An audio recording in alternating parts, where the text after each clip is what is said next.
I haven't posted anything for a while, so I'm going to show you what I did here.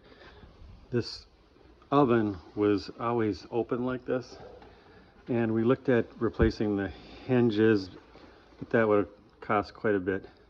But I'm going to keep this short.